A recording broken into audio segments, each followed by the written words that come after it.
Tuomba serikali ya Kenya. Tuomba serikali ya Kenya.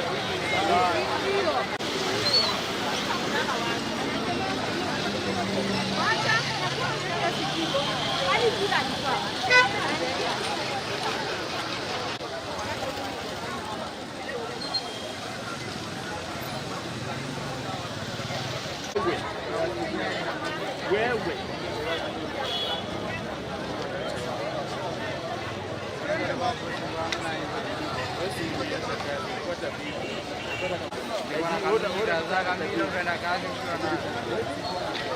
mimi naingia kuna amekuja jangu wera yeye amebariki kuna kama kingilia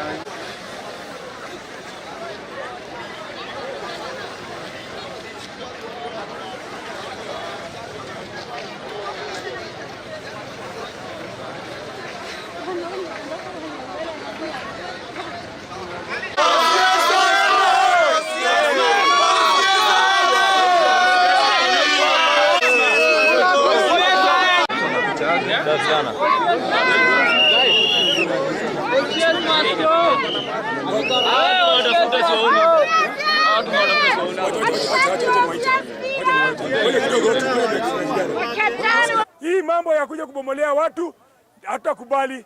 Mwanzo saa hii watu tuko na flooding. Manyumba za watu zimejaa maji. Watu hawana chakula. Watu wamelala kwa tent. Alafu bado unakuja kuwabomolea. Jana Sakaja alikuwa anapeana chakula Mukuru kwa Ruben. Leo alikuwa anakuja kuja kupeana hapa Mukuru kwa Njenga. Hakuna vile ambavyo utaruhusu watu wetu wa Mukuru kwa Njenga wadhulumiwe.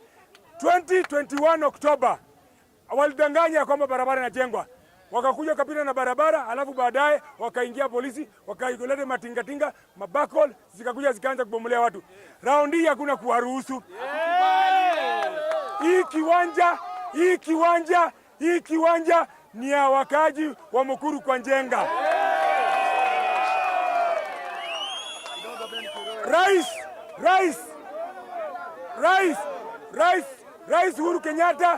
Rais Uhuru Kenyatta alikuja hapa akasema ya kwamba alidanganywa na watu wake na akaomba msamaha kwa watu wa Mukuru kwa Njenga, na akasema kijiji haitastahili kuguzwa kabla ya consultation kati ya governor, the area member of parliament and the area MCA.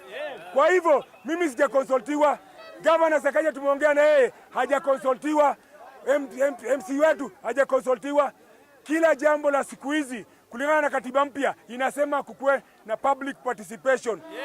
Hakuna public participation imefanywa, hakuna barabara. Kwa hivyo nyinyi kama wananchi wa Mukuru kwa Njenga, na nyinyi wote kama wananchi wa Embakasi South, tusije tukakubali mambo ya barabara.